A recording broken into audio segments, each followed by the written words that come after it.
አርሰናል በሊጉ በተከታታይ ሁለት ጊዜ ነጥብ ከጣለባቸው ጨዋታዎች በኋላ በዚህ ጨዋታ ላይ ወደ ድል እንደሚመለስ የብዙዎች ግምት ነበር። ነገር ግን ሜዳ ላይ የሆነው ከዚህ በተቃራኒ ሆኖ ተመልክተናል። በባለፉት ሁለት ጨዋታዎች በሊቨርፑልና በኖቲንግሃም ፎረስት በእንግሊዝ ፕሪሚየር ሊግ ነጥብ የጣለው የሊጉ መሪ አርሰናል ዛሬ ደግሞ በማንቸስተር ዩናይትድ ቅስም ሰባሪ ሽንፈት አጋጥሞታል።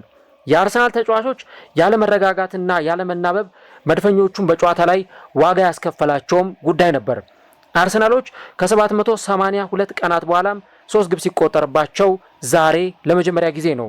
በአንጻሩ ማንቸስተር ዩናይትድ አርሰናል ኳሱን ሲቆጣጠር፣ እነርሱ ግን በጥብቅ መከላከልና በፈጣን መልሶ ማጥቃት ተጫውተው በዚህ ጨዋታ ላይ ወሳኝ 3 ነጥብ አስመዝግበዋል።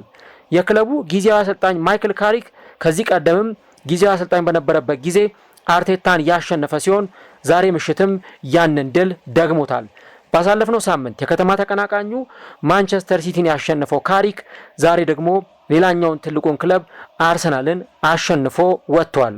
ጨዋታው እንዴት ነበር? በማንቸስተር ዩናይትድ በኩል ምን አይነት ጥንካሬዎች ክለቡን ለድል አበቁት?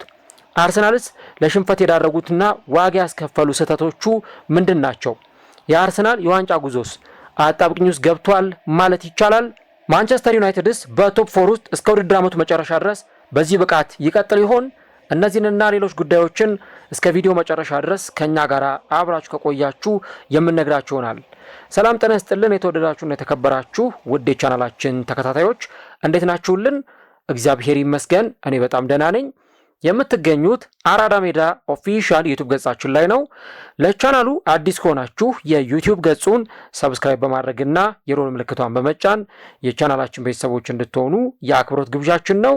ቪዲዮ ደግሞ የእናንተን በብዛት ላይክ ማድረግ ይፈልጋል። ዩቲዩብ ፕሮግራሙን ለሌሎች እንዲያደርሰውና ፕሮግራሙን ቫይራል እንዲያደርገው እናንተ ፕሮግራሙን በብዛት ላይክ ብታደርጉት ይመረጣል። እናም ፕሮግራም ቢያንስ በትንሹ 500 ላይክ እንዲኖረው እንፈልጋለን። ስለዚህ ሁላችሁም ይህንን ፕሮግራም የምትከታተሉ አድማጭ ተመልካቾቻችን ፕሮግራሙን ላይክ በማድረግ ጀምሩት። የአራዳ ሜዳ ኮሜንታተር ተስፋወርቅ ልዑልሰገድ አብሬያችሁ ቆይታ አደርጋለሁ። ፈጣሪ ፈቅዶ በዚህኛው ፕሮግራማችን ላይ ዳግም ከእናንተ ጋር ተገናኘን። የቀጥታ ስርጭት ፕሮግራማችን ከተጠናቀቀ በኋላ እንግዲህ የተለያዩ መረጃዎችን፣ ዳታዎችን ሰብሰብ አድርገን የአሰልጣኞቹን ቃለ መጠይቅ አዳምጠን ይሄኛውን ጨዋታ ደግሞ በትንታኔ ፕሮግራማችን የምንመለከተው ይሆናል ማለት ነው። እንግዲህ አርሰናል በተከታታይ 2 ጨዋታዎች በሊቨርፑል ኤምሬትስ ስታዲየም ላይ እንዲሁ ደግሞ በኖቲንግሃም ፎረስት ከሜዳው ውጪ ሲቲ ግራውንድ ላይ ነጥብ ከጣለባቸው ተከታታይ 2 ጨዋታዎች በኋላ በሶስተኛ ተከታታይ ጨዋታ ማሸነፍ ያልቻለበት የጨዋታ መርሃ ግብር ሆኗል ማለት ነው። እንግዲህ እነዛን 2 ጨዋታዎች አርሰናል ባይሸነፍ ኖሮ የምናወራው አርሰናል በ11 የነጥብ ልዩነት ፕሪሚየር ሊጉን እንደሚመራም ጭምር ነበር። ምክንያቱም ማንቸስተር ሲቲ በተከታታይ ጨዋታዎች ላይ ነጥብ የጣለ ቡድን ነው። በ3 ጨዋታዎች አቻ ወጥቶ በአራተኛው ደግሞ የተሸነፈ ቡድን ነው። ትላንትና ነው ወልቭስን አሸንፎ ወደ ድል የተመለሰው። ስለዚህ አርሰናል ቢያንስ ሌላው ቢቀር የነጥብ ልዩነቱን ወደ 7 መልሶ የሚያሰፋበትን እድል አግኝቶ ነበር። ነገር ግን ያንን እድል አልተጠቀመበትም። ጨዋታው ላይ የነበረው በጣም ብዙ የምንመለከታቸው ነገሮች የማንቸስተር ዩናይትድ ጥንካሬ፣ የማንቸስተር ዩናይትድ በሜዳው ላይ ጥሩ መሆን እንዳለ ቢሆንም ከዚህ በተጨማሪ ግን የአርሰናል ተጫዋቾች ግልጽ ስህተቶች፣ የአርሰናል ተጫዋቾች መካከል የነበሩ አለመናበቦች አርሰናልን በዚህ ጨዋታ ላይ ዋጋ አስከፍለው ተመልክተናል። በማንቸስተር ዩናይትድ በኩል ባለፈው የነበረውን ከማንቸስተር ሲቲ ጋር የነበረውን አሰላለፍ ነው ሙሉ በሙሉ ማይክል ካሪክ የደገመው። በግብ ጠባቂ ቦታ ላይ ሴኒ ላመንስን አሰልፏል። በሁለቱ የፉልባክ ተጫዋቾቹን በኩል ተመሳሳይ አይነት አሰላለፍን ይዞ ነው ወደ ሜዳ የገባው። ሉክሾና ዲዮጎ ዳሎ በቋሚነት ጀምረዋል። እንዲሁ ደግሞ ሁለቱ የሴንተር ባክ ወይም የመሃል ተከላካይ ተጫዋቾች ደግሞ ሊዛንድሮ ማርቲኔዝ እና እንዲሁ ደግሞ በክለቡ አሁን ጥሩ እንቅስቃሴን እያሳየ የሚገኘው ከዚህ በተጨማሪ ባለፈውም ጨዋታ ላይ እንደዚሁ የማንቸስተር ዩናይትድ የማንቸስተር ሲቲን ያሸነፈበትን የጨዋታ ምሽት ስንመለከት ከሊዛንድሮ ማርቲኔዝ ጋር ደግሞ በጋራ የተጣመረና ከዛ ደግሞ ሜዳ ላይ ጥሩ ፐርፎርማንስ አሳይቷል በሚል ብዙ ሀሳቦች ሲነሱለት የነበረው ሃሪ ማጓየርን እዚህ ጨዋታ ላይ ተመልክተናል። ኮቢ ሜኑና ካዜሜሮ በ6 ቁጥር ቦታ ላይ የተጣመሩ ተጫዋቾች ናቸው። ብሩኖ፣ ፓትሪክ ዶርጉ፣ አማድ እና እንዲሁ ደግሞ ብሪያን ኤምቡሞ በቋሚ 11 ውስጥ ጀምረዋል። በአርሰናል በኩል ፒየሮ ሂንካፔ መመለሱ በጣም ጥሩ ዜና ነበር ለአርሰናሎች። በግራው መስመር ላይ እሱ ነበር የተጫወተው። ዳቪድ ራያ ከጀርባ ሆኗል። ጁሪየን ቲምበር፣ ሳሊባና ማጋሌሽ ደግሞ ቀሪዎቹ ተከላካይ መስመር ተጫዋቾች ነበሩ። ኦደጋርድ እንዲሁ ደግሞ ዙብሜንዲና ዴክላን ራይስ እንደተጠበቀው የአማካይ መስመሩን ይዘውታል። ትሮሳርድና ቡካዮ ሳካም እንደተጠበቀው ተሰልፈዋል። ነገር ግን በዛሬው ጨዋታ ላይ ቪክተር ዮኬሬስ በቋሚነት ይጀምራል የሚሉ ቅድመ ግምቶች ነበሩ። ነገር ግን ዮኬሬስን አርቴታ ተጠባባቂ አድርጎ ጋቢናይን ወይም ደግሞ ጋብሪኤልን ነው ወደ ሜዳ ያስገባው ማለት ነው እና ሁለቱም እንግዲህ ቤስት 11 ላይ እነዚህን ጠንካራ ተጫዋቾች ወደ ሜዳ ይዘው ገብተዋል ማለት ነው። እንግዲህ መጀመሪያዎቹን ደቂቃዎች ስንመለከት እንደነበረው አርሰናል በጣም ጨዋታውን ዶሚኔት ያደረገበት ጨዋታውን የተቆጣጠረበት ብዙ ደቂቃዎችን የአርሰናል ተጫዋቾች ኳሶችን ተቆጣጥሮ ሲጫወቱ የተመለከትንበት ነበር። ኢቭን በዚህ ጨዋታ ላይ እስከ 12ኛው ደቂቃ ድረስ እንኳን ብንመለከት አርሰናል 22 ኳሶችን በማንቸስተር ዩናይትድ የፍጹም ቅጣት ምት ወይም የፋይናል ሰርድ የሶስተኛው የመከላከል ቀጠና ላይ በመጣል ሶስተኛው ማጥቃት ክፍል ላይ እነዚህን 22 የሚጠጉ ኳሶችን የአርሰናል ተጫዋቾች ማሻገር ችሏል። በአንጻሩ ማንቸስተር ዩናይትዶች ምንም ኳስ በአርሰናል ፋይናል ሰርድ ላይ መጣል አልቻሉም። ስለዚህ ዋናው የዚህ ጨዋታ አላማቸውና ታርጌታቸው የነበረው ማንቸስተር ዩናይትዶች መከላከል ዋንኛው ቋሚ ሀሳባቸውም የነበረው ጨዋታው ላይ መከላከል ነው። አርሰናል ደግሞ ለማጥቃትና ጨዋታውን ዶሚኔት አድርጎ ለመጫወት አስቦ ነው ወደ ሜዳ የገባው። አርሰናል ብዙ ጊዜ እንደምታውቁት እንደዚህ በሎ ብሎክ የሚገጥሙት ተጋጣሚዎች ሲኖሩ በተለይ ወደ ራሳቸው ጎል ጥቅጥቅ ብለው በዞናል ማርኪንግ በኢንዲቪዥዋል ማርኪንግ የሚጫወቱ ተጋጣሚዎች በሚኖሩበት ጊዜ አርሰናል በጣም ሲቸገር እንመለከታለን እና እዚህም ጨዋታ ላይ ማንቸስተር ዩናይትዶች ወደ ራሳቸው ግብ አፈግፍገው ሲጫወቱ፣ አርሰናሎች ደግሞ ወደፊት ወጥተው ማጥቃቱን ሲያስኬዱ ነበር የተመለከት ነው። እንግዲህ በአርሰናል በኩል የመጀመሪያውን የጨዋታውን አስደንጋጭ ሙከራ የተመለከትነው 17ኛው ደቂቃ ላይ ነበር። ዴክላን ራይስ ከቀኝ መስመር ላይ የቅጣት ምት ወይም ደግሞ የሴት ፒስ የቆመ ኳስ አሻማ። ያንን ኳስ ማርቲን ዙብሜንዲ ነበረ በግንባር የገጨው። ነገር ግን ዙብሜንዲ የገጨውን ኳስ ሴኒ ላመንስ በጣም በጥሩ ሁኔታ በግንባሩ ገጭቶ የሞከረበትን ኳስ ዙብሜንዲ ማለት ነው ላመንስ ሲመልሰው ተመልክተናል። እንግዲህ ይህ ለአርሰናሎች የመጀመሪያው ምናልባትም በጨዋታው ላይ የተመለከትነው እጅግ በጣም አስደንጋጭና ፈታኝ የሚባለው ሙከራ አካልን ይህንን ሙከራ እናነሳለን። ከዚህ በተጨማሪ እንግዲህ በአርሰናል በኩል የማጋሌሽ የተበላሸበትን ሄዲንግ ተመለከትን እንጂ ጨዋታው 20ኛው ደቂቃ ላይ አርሰናል አራተኛውን የማዕዘን ምት ያገኘበት ደቂቃ ነበር። እንግዲህ ያ ማለት አርሰናል ጨዋታው ላይ በጣም እያጠቃ እንደሆነ በጣም ወደፊት ወጥቶ እየተጫወተ እንደሆነ የሚያሳይ ነው። አንድ ቡድን የማዕዘን ምት አገኘ ማለት ደጋግሞ እያጠቃ ነው፣ ደጋግሞ ፋይናል ሰርዱን እየፈተሸ ነው ማለት ነው እና ያንን በደንብ የምንረዳበትን የአርሰናል ተደጋጋሚ ማጥቃቶችን እንመለከት ነበረ። እንግዲህ ከዛ በኋላ አርሰናሎች የመጀመሪያውን ጎል ያገኙበትን ደቂቃ ደግሞ ወዲያውኑ ተመልክተናል ማለት ነው። እንግዲህ ከግራ መስመር ላይ በረጅሙ ነበረ ኳስ የተገለበጠው በፒየሮ ሂንካፔ አማካኝነት። እንግዲህ ፒየሮ ሂንካፔ ከግራ መስመር በረጅሙ ነበረ ኳስ የገለበጠው። ያንን ኳስ ደግሞ ፓትሪክ ዶርጉ ለማውጣት ሲሞክር በጭንቅላቱ ኳሱን ለቡካዮ ሳካ ነበር ያቀበለው። ሳካ ኳሱን ካወረደ በኋላ ወደ መሬት ለኦደጋርድ አቀበለው። ኦደጋርድ ወደ መጨረሻዋ ከግብ ጠባቂው ፊት ለፊት ወዳለችው ሳጥን ውስጥ ያሻገራትን ኳስ ቲምበርና ሊዛንድሮ ማርቲኔዝ ተያይዘው እዛው 1-1 ማርክ አድርጎት ነበረ የቆመው። ነገር ግን ሊዛንድሮ ማርቲኔዝ በራሱ መረብ ላይ እንግዲህ ይህንን ጎል አስቆጥሮት አርሰናሎች እርሊ ጎል አስቆጥረዋል። ዘንድሮ አንዱ የአርሰናል ችግር ነው ተብሎ የሚነሳው እርሊ ጎል ማስቆጠር ነው። በተለይ በመጀመሪያዎቹ 20-30 ደቂቃዎች ላይ ጎል ማስቆጠር፣ የመጀመሪያው አጋማሽ ላይ ዶሚኔት የወሰደውን ያህል ጎል ማስቆጠር ለአርሰናሎች በጣም አስቸጋሪ ነገር ሆኖ እንመለከት ነበር። ዛሬ ግን አርሰናሎች ያንን ነገር ቀርፈው የመጀመሪያውን ጎላቸውን ያስቆጠሩት 28ኛው 29ኛው ደቂቃ አካባቢ ነው። ያን ነገር ተመልክተን ነበር። ከዛ ከአርሰናሎች እግር ላይ እንደገና ኳስ ተቀምቶ ብሪያን ኤምቡሞ ሁለት ተከላካዮች አጠገቡ ቆመው ነበር። ሳሊባና ማጋሌሽ ቆመው ሳሊባን አልፎ ከዛ በኋላ ለቡሩኖ የሰጠውን ኳስ ቡሩኖ ሞከረና የኳስ ተበላሽ። ይሄ የአርሰናሎች የጨዋታው የመጀመሪያው ስህተት ነበረ። በዚህ ጨዋታ ላይ የመድፈኞቹን ትልቅ ስህተት የተመለከትነው በዚህ አጋጣሚ ነበር። ከዛ ደግሞ እንደገና 33ኛው ደቂቃ ላይ ሳሊባና ማጋሌሽ አጠገብ ለአጠገብ ቆመው መናበብ ባለመቻላቸው ምክንያት ቡርኖ ፈርናንዴዝ ያንን ኳስ አግኝቶ እንደገና ሾልኮ ገብቶ አሁንም ሞክሮት እንደገና የኳስ ወጣ። እንደውም ይሄ ኳስ በወጣበት ሰዓት አርቴታ በጣም ተበሳጭቶ ነበረ። ምክንያቱም አርሰናሎች የመጀመሪያውን ኳስ ተሳሳቱ፣ ቡርኖ ያንን ኳስ አመከነው፣ ከእንደገና አሁንም ሁለተኛ ኳስ ተሳሳቱ፣ ያንን ሁለተኛውን ኳስ ደግሞ እንደዚሁ አሁንም በድጋሚ ቡርኖ ፈርናንዴዝ ሳይጠቀምበት ቀረ። እንደውም ቡርኖ ሳሊባ ጠልፎኛል ወይም ደግሞ ምቾት እንዳይሰማኝ አድርጎኛል፣ ጥፋት ሰርቶብኛል የሚል ጥያቄ ሲያቀርብ ነበር እና አርቴታ ቢበሳጭ ብዙ የሚያስገርም አይደለም። በኋላ በ38ኛው ደቂቃ እንግዲህ የተበላሸ ኳስ በአርሰናሎች በኩል ተመለከትን ማለት ነው። ዙሜንዲ ለሳሊባ ኳስ ሰጠው። ሳሊባ ኳሱን ያቀበለበት ሁኔታ ጥሩ የሚባል አልነበረም። ለዙሜንዲ ያልተረጋጋ ቦታ ላይ በጣም ታይት በሆነ በጠበበ አንግል ላይ ነበረ ኳሱን የሰጠውና ኳሱን ሲሰጠው በፈርስተች ነበረ ወደ ዳቪድ ራያ ኳሱን ለመመለስ ጥረት ያደረገው። ነገር ግን ያንን ኳስ ብሪያን ኤምቡሞ አገኘውና የመጀመሪያውን ጎል ከግብ ጠባቂው ፊት ለፊት ተገናኝቶ በጣም በሚያስገርም ሁኔታ ብሪያን ኤምቡሞ በ37ኛው ደቂቃ የመጀመሪያውን ጎል ለማንቸስተር ዩናይትድ ማስቆጠር ችሏል ማለት ነው። እንግዲህ ተመልከቱ፣ ማንቸስተር ዩናይትድ የመጀመሪያው ጎል ከተቆጠረበት በኋላ ኦን ጎሉ ከተቆጠረ በኋላ በጣም ተነሳስቶ ሲያጠቃ ነበረ። ወደፊት ሲወጡ ሲጫወቱ ስንመለከት ነበር። ያ ፔ አደረጋቸው፣ ከፈላቸው ማለት ነው። ከፈላቸውና በመጨረሻም ጎል አስቆጠሩ።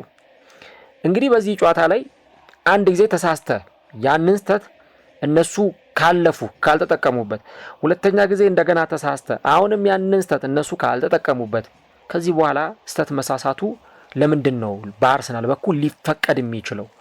ይሄ በጣም ለአርሰናል እዚህ ጨዋታ ላይ ዋጋ እንዲከፍል ያደረገው ከዩናይትድ ጥንካሬ ባለፈ የዩናይትድ መከላከሉ ጥንካሬው እንዳለም ቢሆን የአርሰናል ግን ያለመናበብ ችግር ዛሬ በጣም አርሰናሎች በኋላ ላይ የምናነሳዋለን ኮንሰንትሬሽናቸውን ሉዝ አድርገው ነበር። ይሄ ትኩረታቸውን አጥተው ነበረ። በአንድ ፍራጃይል የሆኑ ነበር። በቃ ስብርብር የሚል የአርሰናልን የቡድን መዋቅር ሁሉ እዚህ ጨዋታ ላይ ስንመለከት ነበረ እና እንግዲህ ከአንዴም ሁለቴ የማዕዘን ምቶችን ሲያገኙ ከተቆጠረባቸው ጎል በኋላ የአርሰናሎችን ስተት ለመጠቀም ጥረት ሲያደርጉ ነበር። መጨረሻ ላይ ብሪያን ኤምቡሞ ይህንን ጎል አስቆጥሯል። ባለፈው ሳምንት እንግዲህ ከአፍሪካ ዋንጫው መልስ ጎል አስቆጥሮ ነበር ማንቸስተር ሲቲ ላይ። አሁንም ደግሞ እንደገና አርሰናል ላይ በተከታታይ ጊዜ ደግሞ በሁለት ጨዋታዎች ላይ ጎል ያስቆጠረበትን ሂደት ተመልክተናል። እረፍት እስከሚወጡም ድረስ ዩናይትዶች አስፈሪ የሆኑ እንቅስቃሴዎች አሁንም እንደገና የብሪያን ኤምቡሞን ሙከራ የተመለከትንበት ነበርና ሁለተኛው አጋማሽ ላይ አርሰናል እንዴት ሊጫወት ይችላል፣ እንዴት ደግሞ ወደ ሜዳ ሊቀርብ ይችላል የሚለው በጣም የሚጠበቅ ጉዳይ ነበረ። ነገር ግን ዩናይትዶች ብሶ ነው የመጡት። ጭራሽ ሁለተኛው አጋማሽ ላይ አሁንም ኳስ ይዘው መጫወት ጀመሩ። በጣም ኳሱን ተቆጣጥረው ነበር የሚጫወቱት። አርሰናል አሁንም አልተረጋጉም። የመጀመሪያው ጎል ከተቆጠረባቸው በኋላ ብሪያን ኤምቡሞም ያንን ጎል ካስቆጠረ በኋላ በአርሰናል ተጫዋቾች በኩል ጥሩ የሆነ መናበብ አንመለከትም ነበረ እና ሁለተኛው አጋማሽ ከተጀመረ በጥቂት ደቂቃዎች ውስጥ ዩናይትድ ሁለተኛውን ጎል አስቆጥሯል። 50ኛው ደቂቃ ላይ ነው እንግዲህ ማንቸስተር ዩናይትድ ይሄንን ጎል ያስቆጠረው። ጎሉን ደግሞ ሲቆጠር እዛው ከቡሩኖ ጋር ዋን ቱ ፓስ ተጫውተው በጣም የሚያምር ቢውልድ አፕ ተጫውተው ነው ያንን ኳስ ይዘው የገቡትና ዙሜንዲ ትሮሳርድ ኳሱን መቆጣጠር አልቻሉም። በጣም የሚገርም ኳስ ነበር ሁለቱ ተጫዋቾች የተቀባበሉትና አሁንም እንደገና ከሳጥን ውጪ ፓትሪክ ዶርጉ አክርሮ የመታት ኳስ የግቡን የላይኛውን አግዳሚ ለተማን የተቆጠረችውና በጣም ሮኬት የሆነ ሹት ነበረ ፓትሪክ ዶርጉ የሞከረው። ባለፈውም ሳምንት ተመሳሳይ ነው። ኤምቡሞ የመጀመሪያውን ጎል ለዩናይትድ አስቆጠረ። ሁለተኛውን ጎል ደግሞ እንደዚሁ ፓትሪክ ዶርጉ አስቆጠረ። በዚህም ጨዋታ ላይ ኤምቡሞ የመጀመሪያውን ጎል ለዩናይትድ አስቆጠረ። ሁለተኛውን ጎል ደግሞ ፓትሪክ ዶርጉ አስቆጠረ እና ፓተርኑ ተመሳሳይ ነው ሲሄድ የነበረበት ሂደት ማለት ነው እና በጣም በሚገርም ሁኔታ ነው እንግዲህ በቃ ዛች ዲዋ ላይ ያገኛትን ኳስ ፓትሪክ ዶርጉ እንደዚህ አይነት ኳስም ያስቆጥራል፣ እንደዚህ አይነት ኳስም ይመታል እንዴ እስኪባል ድረስ በጣም አክርሮ ጠንከር ያለ ሹት ነበር የመታው። ያንን ኳስ አስቆጠረ። ዩናይትድ እዚህ ጋር ፋይሉን ዘጋ ማለት ነው። በቃ ዩናይትድ አንድ አስቆጠረ፣ ሌላ መጨመር ይፈልግ ነበር፣ ሌላ ሁለተኛ ጎል ጨመረ። ከዛ በኋላ በጨዋታው ላይ የሚፈልገውን ነገር ስላገኘ መከላከል ጀመረ። በዚህ ጨዋታ ላይ ብዙ ኳስ የሞከረው አርሰናል ነው። ግን ደግሞ ኳስ ቢቆጣጠርም ብዙ ኳሶችን ቢሞክርም ዩናይትድ ግን በስልት የሚመራ ቡድን ነበር። አርቴታ ከዛ በኋላ ነው 57ኛው ደቂቃ ላይ 4 ተጫዋቾችን በአንድ ጊዜ የቀየረው። ጋብሪኤልን ቀየረ፣ ሂንካፒየን፣ ዙብሜንዲን፣ ኦደጋርድን 4ቱን ተጫዋቾች ቀይሮ ዮኬሬስ፣ ቤን ዋይት እንዲሁ ደግሞ ሜሪኖን እና ኤበረቼዜን ወደ ሜዳ አስገብቷል። ዙብሜንዲ ዛሬ ጥሩ አልነበረም። እኔ ሊረሳው የሚፈልገው ምሽት ቢኖር ወደ አርሰናል ከመጣ በኋላ ይህንኛው ጨዋታ ነው። ኦደጋርድም በጨዋታው ላይ ጥሩ አልነበረም። እንደው ከ10 5 የሚያሰጠውን የሜዳ ላይ እንቅስቃሴ ነው ያሳየው። ሂንካፔ በአንጻራዊነት ይሻል ነበረ። ጋቢናይን ጭራሽ ሜዳ ላይ ሁሉ አልተመለከት ነው። ያን ያህል ኢንቮልቭመንቱ የሚታይ አልነበረም። አርሰናል ከዛ በኋላ በነበሩ ደቂቃዎች 70% ኳስ ተቆጣጥሮ ማንቸስተር ዩናይትድ 30% ነበረ ኳስ የተቆጣጠረው። በጨዋታው ላይ ግን ሌላኛው ደግሞ የጨዋታውን ተርኒንግ ፖይንት ጨዋታውን የለወጠ ቅያሪ ደግሞ የተደረገው በማንቸስተር ዩናይትድ በኩል ማቴዎስ ኩኛ 69ኛው ደቂቃ ላይ ብሪያን ኤምቡሞን ቀይሮ የገባ ጊዜ ነው። እንግዲህ ኤምቡሞም የተፈጥሯዊ የ9 ቁጥር ተጫዋች አይደለም፣ ማቴዎስ ኩኛም የ9 ቁጥር ተጫዋች አይደለም። ግን ሁለቱንም የ9 ቁጥር ተጫዋች አድርጎ ነው አሰልጣኙ እንግዲህ ወደ ሜዳ ሲያስገባ የተመለከት ነው። አርቴታ የመጨረሻ ቅያሪ አድርጎ እኔ ማርቲኔሊን ቢያስገባው መርጥ ነበር በዚህ ጨዋታ ላይ። ግን አርቴታ ደግሞ ኖኒ ማዱዌኬን አስገባና ማዱዌኬን ወደ ቀኙ መስመር ወስዶ ሳካን ያለ ቦታው በግራ መስመር ላይ እንዲጫወት ነበር ያደረገው። ሳካ በጨዋታው ላይ ደክሞ ነበረ። በቃ ጨዋታው ላይ በጣም ተዳክሞ ነበረና 90 ደቂቃ የሚያስጨርስ ሁኔታ ላይ አልነበረም የነበረው። ግን አርቴታ ያንን አደረገ። አርሰናሎች በቃ ከዚህ በኋላ ያለ ሌላ አቅማቸውን ተጠቅመዋል ጎል ለማስቆጠር። ራሱ ሜሪኖ ተቀይሮ ከገባ በኋላ 69ኛው ደቂቃ ላይ በግንባር የገጫት ኳስ ነበረች። ያንን እድል ሊጠቀምበት አልቻለም። ከዚህ በተጨማሪ በዩናይትድ በኩል እንደዚሁ ቤንያሚን ሼሽኮ የገባበት ፓትሪክ ዶርጉ ተቀይሮ የወጣበትንም የጨዋታ ደቂቃ ተመልክተናል። እንግዲህ እስከ 80ኛው ደቂቃ ድረስ እነዚህን አይነት ሁኔታዎች ስንመለከት ነበር። 82ኛው ደቂቃ ላይ ደግሞ ራሱ ቡካዮ ሳካ በጣም በጠበበ ታይት በሚባል አንግል አክርሮ መሬት ለመሬት የሞከራትን ኳስ ሴኒ ላመንስ ከጠባብ አንግል ላይ ያንን ኳስም እንደዚሁ ያወጣበትን ሂደት ተመልክተናል። ከዛ በኋላ እንግዲህ በአርሰናል በኩል አሁንም ከሴት ፒስ ነው ሌላ ጎል የተቆጠረው እና አሁን ይህንን ጎል ለማብራራት በጣም ይቸግራል። እንዲህ ነው ብሎ ስለ ጎሉ ራሱ ማብራሪያ ለመስጠት በጣም ይከብዳል። ምናልባትም ጎሉን ራሱ ማን እንዳስቆጠረው ለመመልከት ደጋግመን ያንን ኳስ መመልከት ይጠበቅብን ነበር እና ሳካ ያንን ኳስ ሞክሮት ግብ ጠባቂው ሴኒ ላመንስ ያንን ኳስ መልሶት የማዕዘን ምት ከሆነ በኋላ የማዕዘን ምቱ ተሻማ።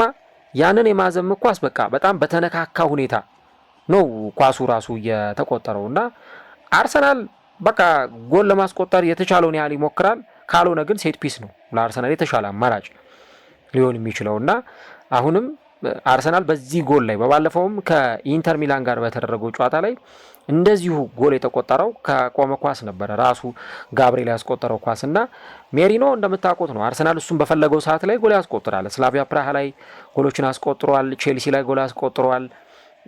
ከዚህ በተጨማሪ አሁን ደግሞ የምንመለከተው ተጋጣሚ ማንቸስተር ዩናይትድ ላይ ጎል አስቆጥሯል እና ዩናይትዶች መካከል ትርምስምስ የማለት ነገር ይታይ ነበር። በተለይ የሴት ፒሱ ወይም ደግሞ የማዕዘን ምት የአርሰናል የማዕዘን ምት ጨዋታው ላይ በሚሻማበት ጊዜ በአርሰናል በዩናይትድ ተጫዋቾች በኩል የመተረማመስ አይነት ሁኔታዎችን እንመለከት ነበር። ያ ደግሞ ጎል እንዲቆጠርባቸው ምክንያት ሆኗል። ቅድም እንዳልኳችሁ እንዲህ ከሩቅ አይታችሁ አይ ጎሉን ያስቆጠረው እከሌ ነው ለማለት እንኳን በጣም ይከብዳል። ጎሉን ያስቆጠረውን ሰው እንኳን አይደንቲፋይ ማድረግ ቢቻል ጎሉን ያስቆጠረውን ሰው እንኳን በትክክል መለየት ቢቻል ግን ይሄ ጎሉ እንዴት እንደተቆጠረ እንኳን ለመለየት በጣም አስቸጋሪ ነበርና የማዕዘን ምቱ ከተሻማ በኋላ ዩናይትዶች ኳሱን ለማውጣት ሞከሩ። ነገር ግን ያንን ኳስ ከግብ ጠባቂው ሴኒ ላመንስም አልፎ ነበረ።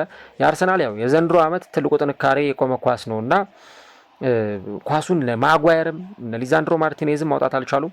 ሜሪኖ ያንን ኳስ እንግዲህ አስቆጥሮ ጨዋታው 2-2 በሆነ ውጤት ቀጠለ። አሁን ከዚህ በኋላ የምትጠብቁት አርሰናል በቃ ወደ ጨዋታው የሚመለስበትን የበለጠ ደግሞ አሸናፊ የሚያደርገውን ጎል ያስቆጥራል የሚል ነገር ነበር ሲጠበቅ የነበረው።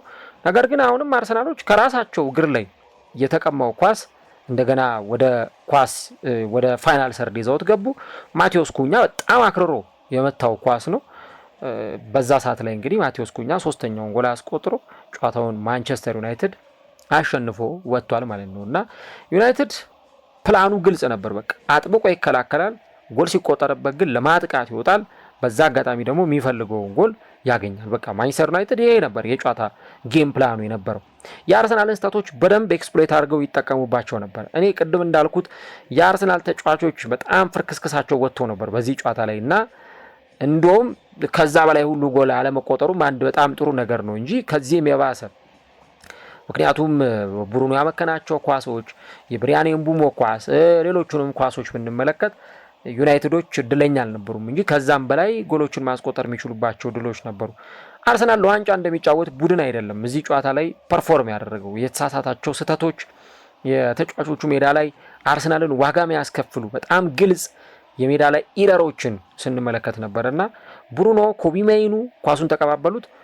ይሄንም ኳስ ከሳጥን ውጪ የቀድሞም ሳጥን ውስጥ የተቆጠረው ጎል አልነበረም፣ አሁንም ከሳጥን ውጪ ነው። ግን ይሄኛው በጣም ደግሞ የተለየ ሹት ነው። በቃ ኳሱን ከርል አዙሮ ነው የሞከረውና በጣም በሚገርም ሁኔታ ኳሱን አስቆጥሮታል። ከዛ በኋላ 7 ደቂቃ ተጨመረ። ግን አብዛኛውን ደቂቃ ማለት ይቻላል የመልስ ወርወራ ለመወርወር አርሰናሎች አልቻሉም። እነ ቤን ዋይት ኳስ ይዘገይባቸው ነበር። በዩናይትድ ተጫዋቾች በኩል ሰዓቱን ሆልድ የማድረግ ሰዓቱን የማባከን ሁኔታዎችን ስናይ ነበርና በመጨረሻም እንግዲህ ዩናይትድ ይህንን ጨዋታ አሸንፎ ወጥቷል ማለት ነው። ጨዋታው ላይ የነበረው ስታት ምንድን ነው የሚነግረን? በተለይ ቁጥራዊ መረጃዎች የሁለቱም ቡድኖች ጨዋታ በተመለከተ ምን ነገሮችን በግልጽ ያሳያሉ የሚለውን ነገር ስንመለከት ጨዋታው ላይ አርሰናል ዶሚኔት አድርጓል። በቃ የሙሉ 90 ደቂቃውን አጠቃላይ የነበረውን ሂደት ከተመለከት ነው ለምሳሌ በግብ ሙከራ ረገድ በሉት እንዲሁ ደግሞ ከኳስ ቁጥጥር ጋር ተያይዞ እንዲሁ ደግሞ ወደ ፋይናል ሰርድ በመግባት ኢላማቸውን የጠበቁ ሙከራዎችን በመሞከር ረገድ ብታዩት አርሰናል የተሻለ ቡድን ነው። በዚህ ጨዋታ ላይ እንግዲህ አርሰናል 57% ኳስ ተቆጣጥሯል። ዩናይትድ 43% ነው ኳስ የተቆጣጠረው። አርሰናል 15 ሙከራ ሞክሮ 4ቱ ኢላማቸውን የጠበቁ ነበሩ።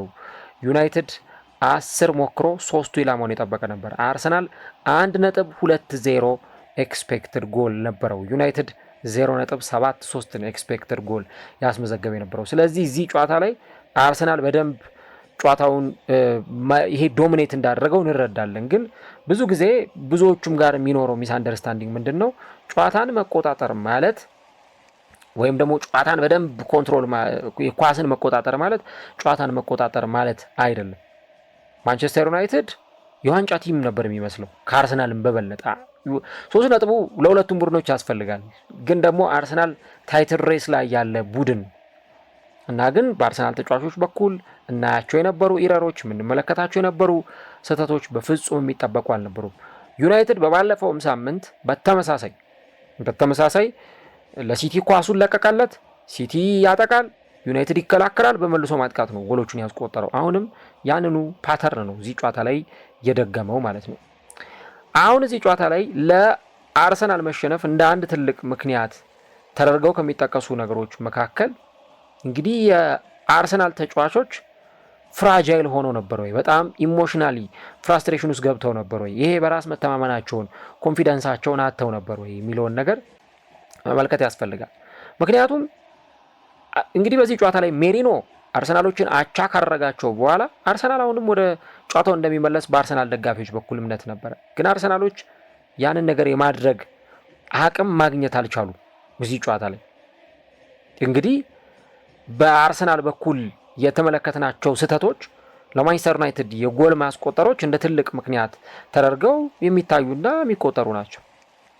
ለምንድን ነው እዚህ ጨዋታ ላይ አርሰናሎች ጎሎች ኮንሲድ ያደረጉት ወይም ደግሞ ጎሎች የተቆጠሩባቸው የሚለውን ነገር ከተመለከትን አንዱና በጣም ግልጹ ነገር ስህተቶችን መሳሳት ነው። አርቴታ ለዛ ነው ጨዋታው ከተጠናቀቀ በኋላ በነበረው ጋዜጣዊ መግለጫ ላይ ሲናገር በቃ ስህተቶችን ተሳስተናል፣ ዩናይትዶችም ደግሞ በአግባቡ ቀጥተውናል ሲል ሀሳቡን የሰጠው በዚህ ምክንያት ነው። ለፕሪሚየርሺፑ ዋንጫ የተፎካከርክ፣ ለእንግሊዝ ፕሪሚየር ሊግ ዋንጫ የተጫወትክ እንዲህ ባለው ሁኔታ ዋጋ የሚያስከፍሉ ስህተቶች ያውም የዙቢሜንዲ ባክፓስ ዙቢሜንዲ ሳሳታል ብላችሁ የማትጠብቁትን ስህተት እዚህ ጨዋታ ላይ ሲሳሳት ሁለተኛውም ጎል በተቆጠረ ጊዜ ከአርሰናል ተጫዋቾች እግር ላይ የተቀማ ኳስ መሆኑን ሳንዘነጋ የሶስተኛውንም ኳስ ብትመለከቱ የአርሰናል ተጫዋቾችን ግልጽ ኢረር የሚያሳይ ነበር። ማጋሌሽና ሳሊባ ያ በፊት የምናውቀውን አይነት ጥምረት ያንን የነበረውን ኳስ ሲይዙ የሚሰማቸውን ኮንፊደንስ እዚህ ጨዋታ ላይ አላሳዩም ነበር እና ይህ ጨዋታ ለአርሰናሎች የምርም ዋጋ የሚያስከፍል በጣም አርሰናሎች ዋጋ የከፈሉባቸውን ስህተቶች ተሳስተዋል። አርቴታ ስለ ድካምም ጭምር ተጠይቆ ነበር እና በቃ በየ3 ቀኑ መጫወት ይሄ አንዱ የእግር ኳስ አካል ነው ወይም ደግሞ ፓርት ኦፍ ፉትቦል ነው። ስለዚህ ያንን ነገር አክሴፕት ማድረግ አለብን የሚል ሀሳብ ነው አርቴታ ሲሰጥ የነበረው። ግን አርሰናል ጨዋታውን ማኔጅ እንዳደረገ ቡድን ኳሱን በደንብ ተቆጣጥሮ እንደተጫወተ ቡድን ነው ወይ እዚህ ጨዋታ ላይ የተሻለ ፐርፎርማንስ ያሳየው? የግብ ሙከራዎችን ሲያደርግ ጎሎቹንስ ያስቆጥር ነበር የሚሉ ነገሮችን በደንብ ማንሳት አስፈላጊ ጉዳይ ነው እና አርሰን ቬንገርም ቅድምም ኳሱን እያስተላለፍን ስንመለከታቸው ነበር። የቀድሞ የአርሰናል አሰልጣኝና ቢኤን ስፖርት ላይ የመጀመሪያው አጋማሽ እንዳለቀም ልክ ጨዋታውም እንደተጠናቀቀ ሀሳባቸውን ሲናገሩ ነበር፣ ትንታኔያቸውን ሲሰጡ ነበረ ፕሮፌሰሩ የቀድሞ የአርሰናል አሰልጣኝ እና ይህንን ጉዳይ በተመለከተ እሳቸውም ሲናገሩ ሳሊባና ማጋሌሽ ከዚህ በፊት አይተን በማናቀው ሁኔታ በጣም ነርቨስ የሆኑ በቃ የተጨነቁ ይመስል ነበረ ብለው እሳቸው በዚህ ሁኔታም መገረማቸውንም ጭምር ሲያነሱ ነበር።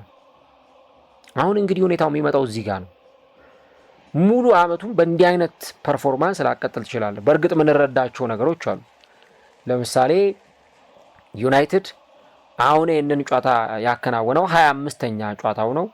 አርሰናል ወይ 34ኛው ወይ 35ኛው ጨዋታ ነው። ዩናይትድ የአንድ ሳምንት ረፍት ነበረው። አርሰናል 2 ቀናት ወይ እንደዚህ አካባቢ ብቻ ነው ለመዘጋጃ የነበረው ጊዜ። እነዚህ ነገሮች ልናነሳ እንችላለን። ግን አርሰናል ከዚህ በፊትም በ2 ቀን በ3 ቀን ረፍት ውስጥ አሸንፎ ሲወጣ ተመልክተናል። ግን የተጫዋቾችን ግልጽ ስህተት፣ በጨዋታው ላይ አለመናበባቸው፣ የሚቀባበሏቸው ኳሶች ራሱ በጨዋታው ላይ ትክክል የሚባሉ አልነበሩ። ወደፊት እየወጡ የሚያጠቁባቸው ጊዜያት ላይ የአርሰናሎች ማጥቃት በተደጋጋሚ ጊዜ ሲበላሹ ስንመለከት ነበረ። ያ ደግሞ አርሰናሎችን በጨዋታው ላይ ዋጋ እንዲከፍሉ አድርጓቸዋል። አርቴታም ያመነው ይሄንን ነው። ማንቸስተር ዩናይትዶች እንዲህ ባሉት ጨዋታዎች ላይ ያውም እነ ብሪያን ኤምቡሞን አይነት ተጫዋቾች፣ እነ አማድ ዲያሎ፣ እነ ብሩኖ፣ እነ ኩኛ አይነት ተጫዋቾች ትንሽ ስህተት ነው የሚበቃቸው። እነዛን ስህተቶች ኤክስፕሎይት ያደርጋሉ። አንድ ስህተት ካገኙ ያችን አንድ ስህተት ለመጠቀም ከፍተኛ ጥረትን ሲያደርጉ ነው የምንመለከተው እና እዚህ ጨዋታ ላይም የአርሰናል ተጫዋቾች በጣም በግልጽ የሚታይ ስህተት መድፈኞቹን በዚህ ጨዋታ ላይ ዋጋ እንዲከፍሉ አድርጓቸዋል። የአርሰናል ተጫዋቾች በጣም በትልቅ ሁኔታ ስናያቸው ነበረ። ሌጀንዶቹን እነ ቲየሪ ኦንሪን፣ ኒያን ራይትን ስንመለከት ነበር እና በጣም አዝነው ነበረ እዚህ ጨዋታ ላይ ስንመለከታቸው የነበረው።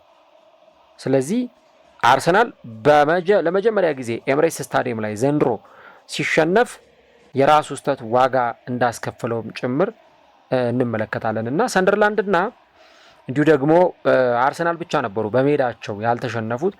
እንግዲህ አሁን የቀረው ሰንደርላንድ ብቻ ሆኗል ማለት ነው። ሌላኛው የማንቸስተር ዩናይትድን ጉዳይ በተመለከተ ግን እዚህ ጨዋታ ላይ የነበራቸውን ፐርፎርማንስ አለማድነቅ አይቻልም እና በጣም የሚገርም ምሽትን ነበረ ያሳለፈው ዛሬ ማይክል ካሪክ። እሱም ቢሆን ጨዋታው ሲጠናቀቅ ጨዋታው ቀላል እንዳልነበር ተናግሯል። በጣም ከባድ ጨዋታ፣ በጣም ከፍተኛ ትንቅንቅ የነበረው ጨዋታ እንደነበረ ተናግሯል። ግን የዚህ ሰው ጭንቅላቱ ምን ያክል ርቀት እንደሚያስብ ማስተር ማይንድ። ምናልባት በአሰልጣኝ ለውጥ ውስጥ ክለቦች ይቀየራሉ። የሆነ አሰልጣኝ ሲለወጥ፣ የአሰልጣኝ ለውጥ ሲኖር በአንድም በሌላም ምክንያት የክለቡ ተጫዋቾች ጋር ተነሳሽነት ሊኖር ይችላል። ያው የአሰልጣኞቹ የሃኒሙን ጊዜ ነው። አዲስ አሰልጣኞች ወደ ሆነ ክለብ ሲመጡ የጫጉላ ጊዜያቸው ላይ ነው የሚገኙት። አሁን በዚህ ጨዋታ ላይ እነ ጄዘን፣ እነ ኦማር ቤራዳ፣ እነ ሰር ጂም ራትክሊፍ ኤምሬትስ ተገኝተው ነበር። ካሪክን ሲመለከቱት ይሄ ሰው ለዩናይትድ ዋና አሰልጣኝነት ለቋሚነት አሰልጣኝነትም በደንብ ተመራጭ እንዲሆን የሚያስችለውን ፐርፎርማንስ ነው ያሳየ የሚገኘው። ዩናይትድ በሶስት ተከላካይ ሲጫወት እንደማይሆን ለምን አይሆንም ስንል እንደነበረ እዚህ ጨዋታ ላይ በደንብ ተመልክተናል። እና ደግሞ ለማይክል ካሪክም መጥፎ ነበረ የነበሩት ጨዋታዎች፣ ምክንያቱም በተከታታይ የሚገጥሙት የሊጉን ዋንጫ ተፎካካሪዎች ነበረ። ማንቸስተር ሲቲን፣ አርሰናልን ነበር የሚገጥሙ የነበሩት። ግን ሁለቱንም ተጋጣሚዎች ደግሞ በቃ ሪል በምትሉት ጥሩ ፐርፎርማንስ አሸንፈው ተጋጣሚዎቻቸው ምንም አይነት ለሰበብ እንኳን እንዳይመች አድርገው ነው ይህንን ጨዋታ አሸንፈው የወጡት። ከዚህ በኋላ ፉልሃምን ይገጥማሉ፣ ቶተናምን ይገጥማሉ። ፈተናዎች መኖራቸው አይቀርም። ግን ማንቸስተር ዩናይትድ አሁን ሪል ተስፋ እንዲያደርግ በእነዚህ ጨዋታዎች ላይ የምር ተስፋ አድርጎ ጨዋታዎቹን እንዲያከናውን እድል ሰጥቷል ማይክል ካሪክ።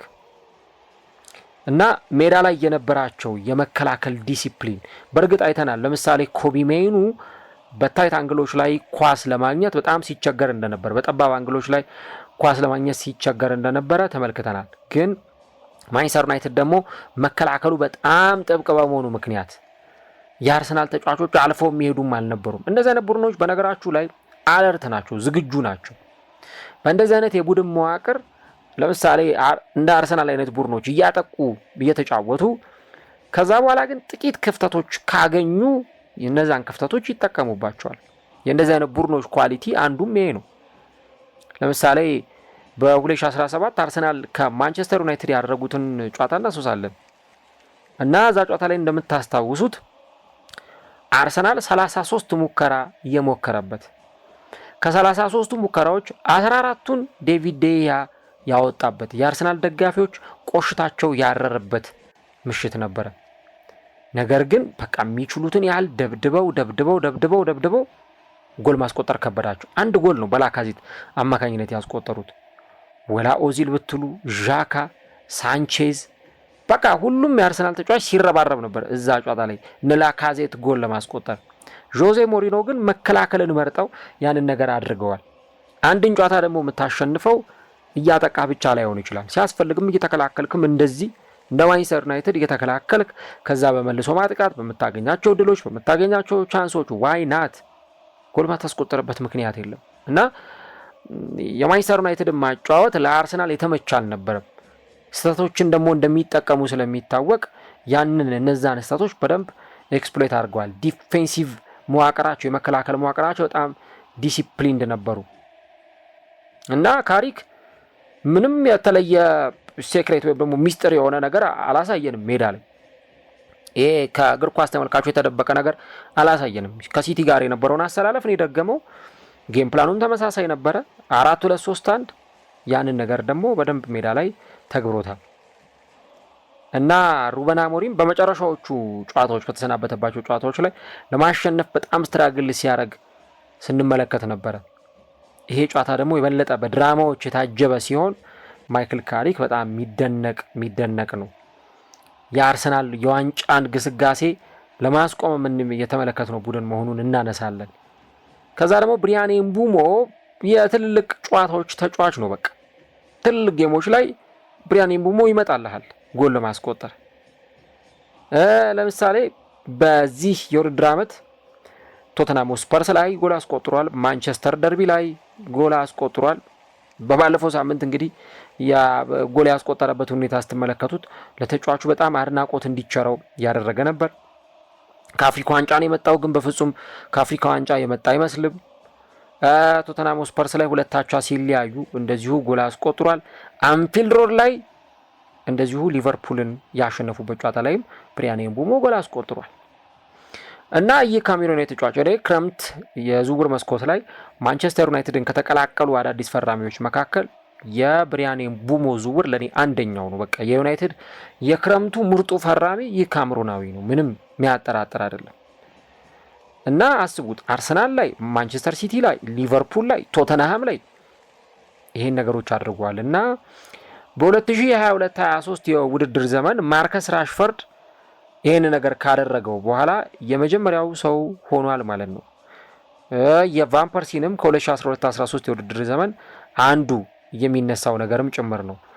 በመጣበት የውድድር ዓመት ያንን ፐርፎርማንስ በማሳየት ረገድ ኤምቡሞ በጣም የተዋጣለት ተጫዋች መሆኑን እንመለከታለን እና የዙቢሜንዲን ስህተት ኤክስፕሎይት ያደረገበት መንገድ ጨዋታው ላይ ኳስ ሲይዝ በጣም የሚያስፈራ ለአርሰናል ተከላካዮች አስፈሪ የሚባል ተጫዋች እንደነበረ ስናይ ነበር። እንግዲህ በአፍሪካ ዋንጫው ምክንያት 5 ወይ 6 ጨዋታዎች አመለጠውት ከዛ በኋላ ግን በእነዚህ 8 ቀናት ውስጥ ከመጣባቸው 2 ጨዋታዎች በኋላ ደግሞ ብሪያን ኤምቡሞ አሁንም የዚህ ቡድን ወሳኝ ተጫዋች መሆኑን እንረዳለን እና ጨዋታው ላይ የማንቸስተር ዩናይትድ መከላከል በጣም ጥሩ መሆኑ ወደፊት ወጥተው የሚጫወቱ ተጫዋቾቻቸው ደግሞ ሻርፕ መሆናቸው ስህተቶችን መጠቀማቸው በዚህ ጨዋታ ላይ እንዲያሸንፉ አድርጓቸዋል። ያለፉትን ጥቂት ዓመታት ዩናይትድ አርሰናልን ለማሸነፍ ይቸገር ነበር። ያንንም ደግሞ የቀረፈ ውጤት ነው ያስመዘገቡት። አሁን 4ኛ ደረጃ ላይ ተቀምጠዋል። ቼልሲንም ሊቨርፑልንም በልጠው በ38 ነጥቦች። የሆነ ሳምንት ላይ 10 ምናምንኛ ነበረ ማንቸስተር ዩናይትድ። የሆነ ሳምንት ላይ ምንም ተስፋ አልባ ቡድን ይመስል ነበረ ዩናይትድ። በቃ ሁሉ ነገር ያበቃለት ያከተመለት ቡድን ይመስል ነበረ። አሁን ግን እንደገና ሳቅ በዩናይትድ ተጫዋቾች፣ ደስታ በኦልድ ትራፎርድ ጥሩ ነፋስ እየነፈሰ ይገኛል እና ትልልቅ ተጋጣሚዎቹን እየገነደሰ ማንቸስተር ዩናይትድ እያሸነፈ እየተመለከት ነው እንገኛለን። ይሄም ምሽት በጣም ትልቅ ምሽት ነው። የአርሰናሎች አጫወት ግን አሁንም ብዙ ጥያቄ የሚያስነሳ ሆኖ እየተመለከት እንገኛለን። ምክንያቱም እንግዲህ በዛሬው ጨዋታ ላይ እንዳየነው ቡካዮ ሳካ በሉክ ሾው በጣም ማርክ ተደርጎ አይተናል። እንደውም አርቴታ ቢቸግረው በኋላ ላይ ሳካን ወደ ግራ ያመጣው። በቃ ሉክ ሾውን መቋቋም ከበደው ቡካዮ ሳካ።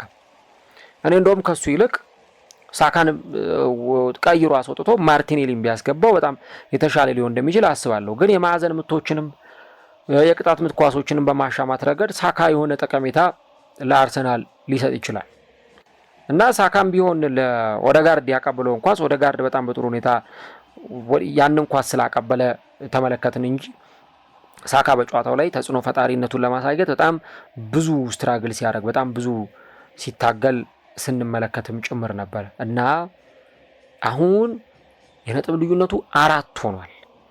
አርሰናል በዚህ ሁኔታው ከቀጠለ በባለፈው ስናወራ እንደነበረው እንደዚሁ ነጥብ እየያዘ የሚወጣ ከሆነ በቃ 30ኛው 32ኛው ሳምንት ላይ የሊጉን ዋንጫ ለማንሳት ማረጋገጡን የበለጠ ይጠጋበታል ብለን ስንል ነበረ። ግን ሊቨርፑል ላይ ነጥብ ጣለ፣ ከኖቲንግሃም ፎረስት ጋር ነጥብ ጣለ። አሁን ጭራሽ ደግሞ ከዩናይትድ ጋር ተሸነፈ።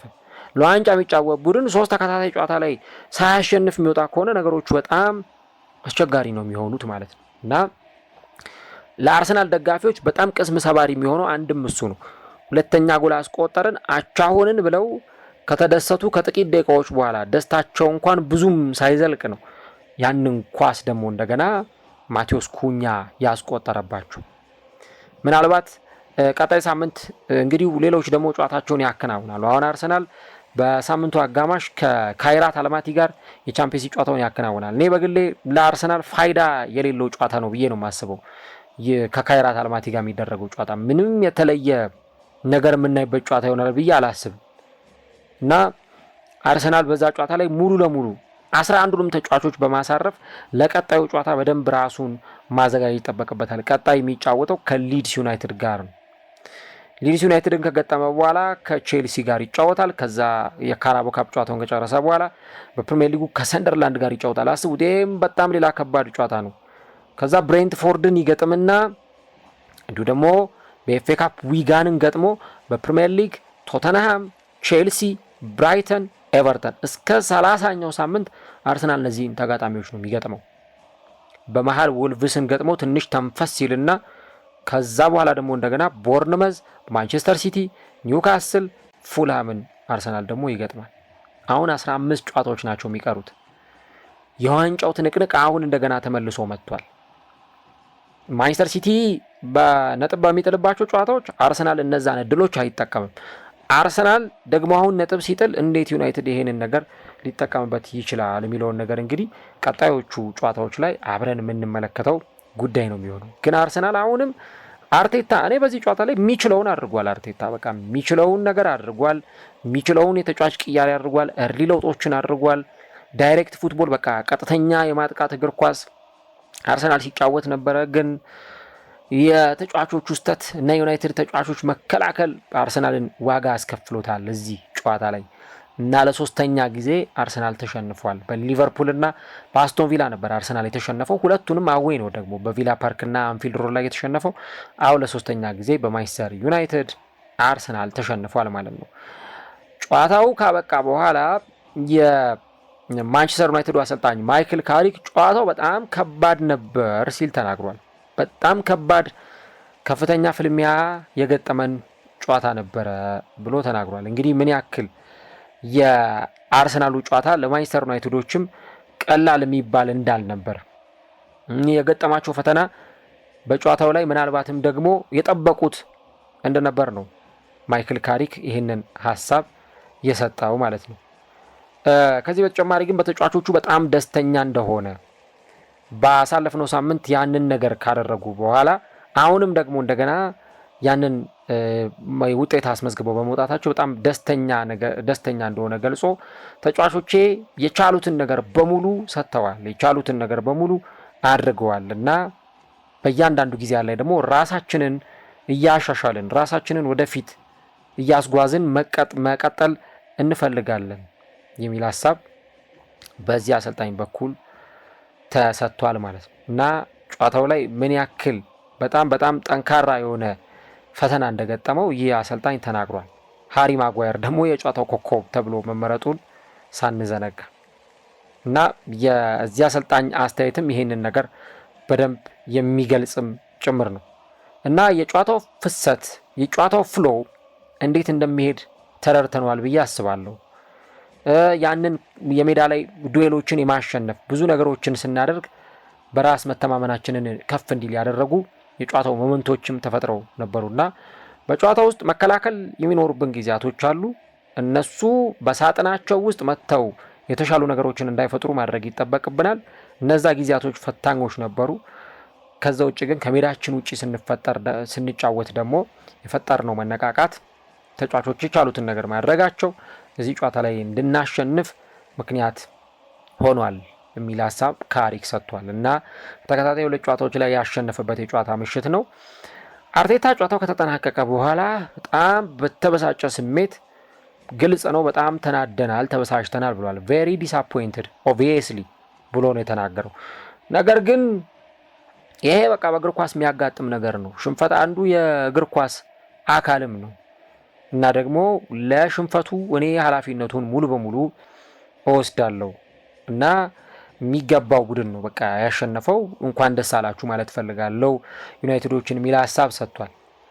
ከዚህ በተጨማሪ ግን በቃ ነርቨስ የመሆናቸው ነገር በጣም ተጨንቀው ነበር። እኔ አይተን የማናውቀውን አይነት መጨናነቅ ነው በአርሰናል ተጫዋቾች በኩል ስንመለከት የነበረው እና ደጋፊዎቻችን ተጫዋቾቻችንን ለማነሳሳት የሚችሉትን ያህል ሞክረዋል። ማሸነፍ እንዳለብን ተረድተን ነበረ ወደ ሜዳ የገባ ነው እና ተጫዋቾቼም ደጋፊዎቻችንም ከተጫዋቾቼና ከቡድኔ ጀርባ ሆነው ቡድኔን እያበረታቱ ነበረ እና ግን ተጫዋቾቻችን ደግሞ ከዛ ባለፈ ያው ኢንዲቪዥዋል ኤረሮች ነበሩና ስህተቶች ያጋጥማሉ። ግን በእንዲህ አይነት ጨዋታዎች ላይ ደግሞ ከተሳሳትክ ዋጋ ትከፍላለህ፣ ትቀጣለህ የሚል ሀሳብ ሰጥቷል። በጣም ፕሮቴክቲቭ መሆን ራሳችንን ጠብቀን ከስተቶች የጸዳ አጨዋወት ልንጫወት ይገባን ነበረ። ግን ደግሞ ዛሬ ያየሁት ነገር አንዩዥዋል ነው ብሏል። በቃ ያልተለመደ ነገር እስከ ዛሬ ያልታየ ነገር ነው ሜዳ ላይ የተመለከት ነው የሚል ሀሳብ ሰጥቷል እና እንዲህ አይነት ስተቶችን ደግሞ ከተሳሳትክ አንዳንዴ ትቀጣለህ፣ አንዳንዴ ደግሞ አትቀጣም። ያው እንግዲህ ይሄ የእግር ኳስ አንዱ አካል ነው ብሏል። የአርሰናል የቀድሞ አምበልና ከአርሰናል ጋር ዋንጫዎችን ያሸነፈው ፓትሪክ ቬራ ደግሞ በተለይ ደግሞ የአርሰናልን የስነ ልቦና ጥንካሬ ሜንታሊቲ በተመለከተ ጥያቄ ምልክት ውስጥ የሚገቡ ነገሮች እንዳሉ ተናግሯል። የሜንታል ጥንካሬያችንን ማሳየት አለብን አለ ፓትሪክ ቬራ ሲናገር። እንግዲህ ያው እኛ ብሎ የሚናገረው ያው የአርሰናል ተጫዋች ነበር፣ የአርሰናል ሌጀንድ ነው። ስለዚህ ያው እኛ ብሎ የሚናገረው አርሰናልን መሆኑን እዚህ ጋር ሳንረሳ እና በሚላን ላይ ያንን ነገር አድርገናል ብሏል። አርቴታም ይሄን ነገር ተናግሯል። ሳንሴሮ ላይ በቃ በሚገርም ብቃት ነበር ያሸነፍ ነው ብሏል።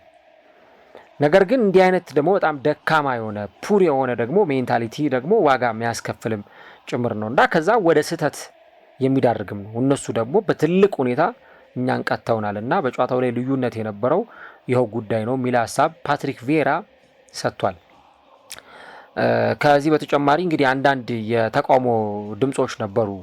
አንዳንድ ደጋፊዎች ተቃውሞ ሲያሰሙ ነበረ ተብሏል። እንግዲህ በሜዳው ላይ ስንመለከት እንደነበረው በዚህ አትሌቲክ በኩል የነበረው የጨዋታው ዘገባ እንደሚያሳየው አንዳንድ ደጋፊዎች ሲቃወሙ ነበር እና ፓትሪክ ቬራ ይሄ የእግር ኳስ አንዱ ጸባይ ነው፣ የእግር ኳስ አንዱ አካል ነው። የደጋፊዎች ፍላጎት እንዳለ ነው፣ ኤክስፔክቴሽኖችም አሉ። ደጋፊው ለማሸነፍ ይፈልጋል።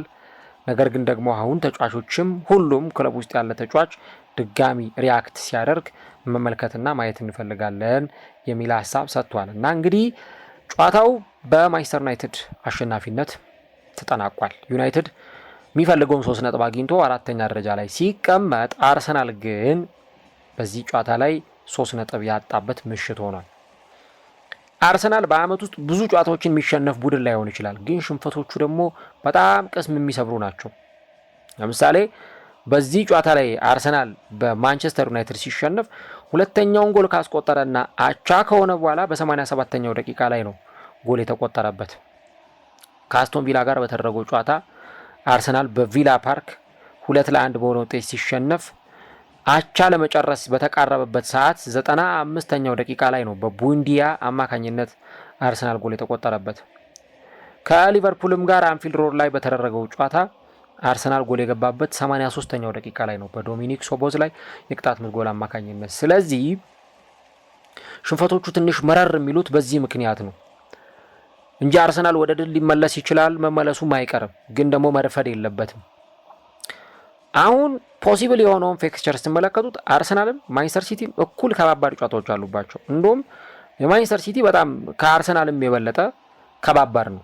አሁን ማንቸስተር ሲቲ እንግዲህ በቀጣይ የቻምፒየንስ ሊግ ጨዋታ አለበት። እንደ አርሰናል 11ዱንም ተጫዋች ማሳረፍ አይችልም። አርቴታ 11ዱንም ማሳረፍ ይችላል ከፈለገ፣ ምንም ችግር የለበትም። ኦልሬዲ ከ77 አሸንፏል። ለኔ አንደኛ ሆኖ ማለፉንም አረጋግጧል። እኔ እንደው እግር ኳሳዊ ታምር ካልተፈጠረ አርሰናል በካይራት አልማቲ ይሸነፋል ብዬም አልጠብቅም እና ደግሞ እነ ኬፓ ወይ እነ ኖርጋርድ እነ ሞስኩዌራ ካይራት አልማቲን ለመግጠም የሚያንሱ ተጫዋቾች ናቸው የሚል ግምትና አስተያየት የለኝም። ስለዚህ አርቴታ 11ዱንም ተጫዋቾች ማሳረፍ ይችላል። ማንቸስተር ሲቲ ግን ቀጣይ በቻምፒየንስ ሊግ ከጋላታ ሳራይ ጋር በሚያደርገው ጨዋታ ሙሉ ተጫዋቾቹን አሳርፎ መግባት አይችልም። ሙሉ ተጫዋቾቹን አሳርፎ መግባት አይችልም። ምክንያቱም 11ኛ ደረጃ ላይ ነው የሚገኘው። ዱ ኦር ዳይ ነው። ያንን ጨዋታ ካሸነፈ ቢያንስ እስከ 8ኛ ባለው ደረጃ ሊጠጋ ይችላል። ካልሆነ ግን ፕሌይኦፍ ሊገባ ነው። ስለዚህ የጋላታ ሳራዩ ጨዋታ ወሳኝ ነው። አንድ ቀጥሎ ከቶተናም ጋር ነው የሚጫወተው። ተመልከቱ እንግዲህ ቶተናም ደግሞ በቃ ሲቲን ሲያገኝ ሁሌ ለማሸነፍ አሁንም ጥርሱን ነክሶ የሚመጣ ተጋጣሚ ነው። በዛ ላይ አዌይ ሰሜን ለንደን ላይ ነው የሚደረገው። ኒውካስልም በካራቦ ካፕ ይገጥምና እንግዲህ 2-0 አሸንፎ መጥቷል የመጀመሪያውን ጨዋታ።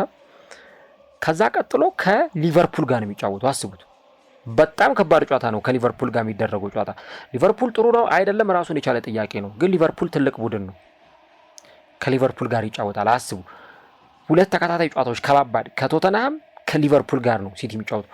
ቀጥሎ ከፉልሃም ጋር ይጫወትና ከዛ በኋላ ደግሞ ከኒውካስትል ዩናይትድ ጋር እንደገና ደግሞ በፕሪሚየር ሊጉ ይጫወታል።